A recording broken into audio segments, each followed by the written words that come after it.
ako satisfied sa mga bintana. Pati dito hindi din. So, gagawin ko na lang ay maglalagay na lang ako ng curtain wall. So, paano tayo mag-a-add ng curtain wall? So, punta muna tayo sa level 1. And then, dun sa wall, meron tayo siyang, di ba, yung mga pagpapilian natin ng basic wall. Meron din tayong curtain wall, exterior glazing storefront na types na curtain wall, and then stock wall. So, dito na tayo sa exterior glazing. So, lagay lang kayo kung hanggang saan yung gusto nyo lagyan ng curtain wall. Oh, wait lang.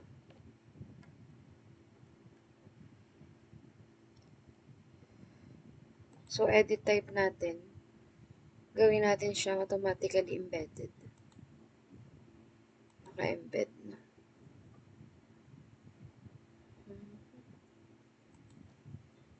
Yun. Naka-adjust ko lang.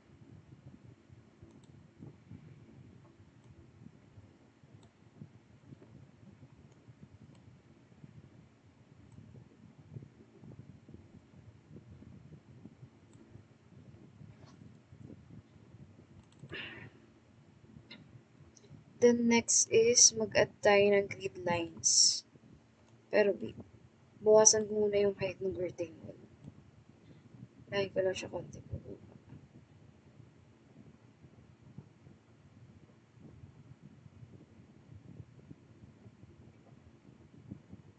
Wait lang.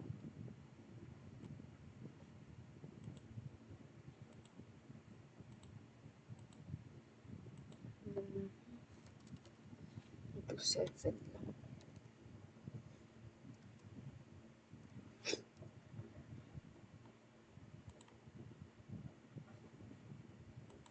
And then, add tayo ngayon ng grid lines. So, sa curtain grid, pindutin yung curtain grid.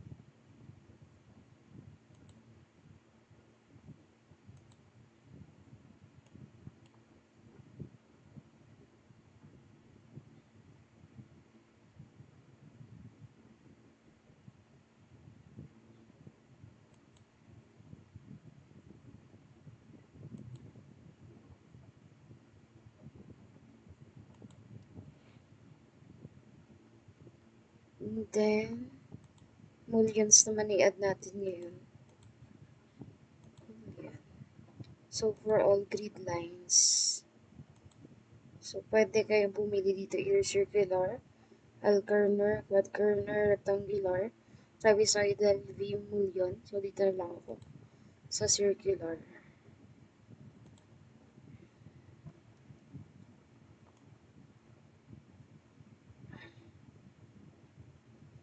So, mas okay siya.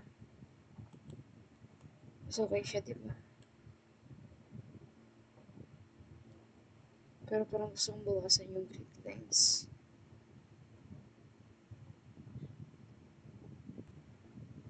Hindi pa rin.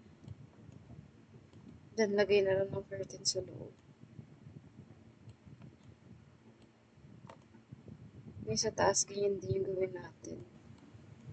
So, binawasan ko yung grid lines para medyo hindi siya masakit sa mata. Masakit siya sa mata para sa akin. So, dito sa kabilang side, lagay na lang din tayo ng curtain wall. Balik tayo ng level 1. And then, kagaya lang din kanina. So, wall architectural. And then, curtain wall.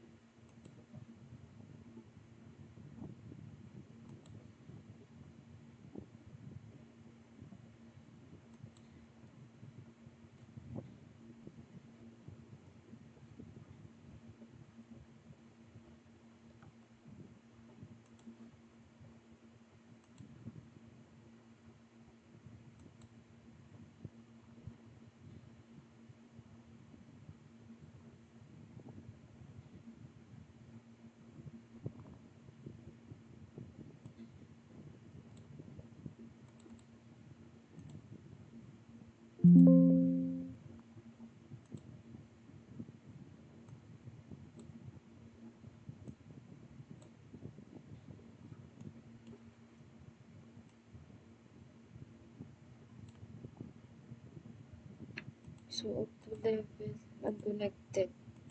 Hanggang 2.7 din to. Para pantay sila.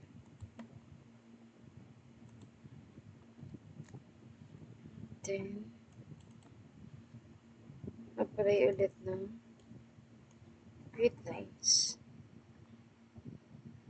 So, burahin ko muna to. Hindi ko siya kaya burahin.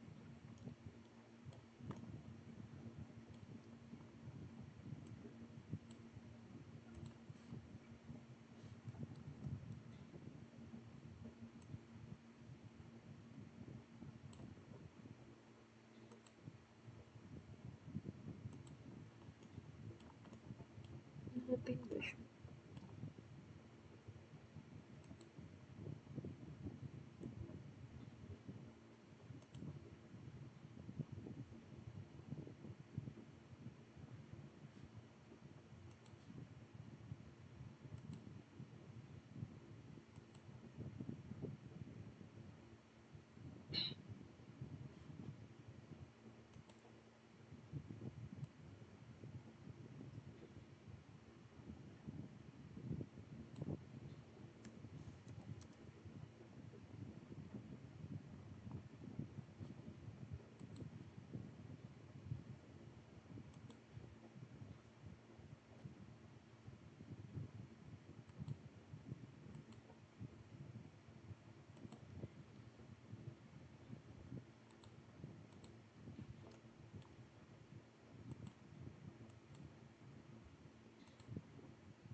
And then, add lang ulit ako ng mullion.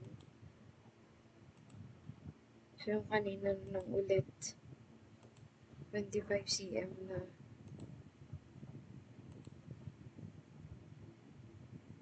Yan. So, yun. They look the same. So, mas okay siya, diba? Compared dun sa purong bintana kanina. And then yung taas, ganito na lang din sa dalawa sa baba.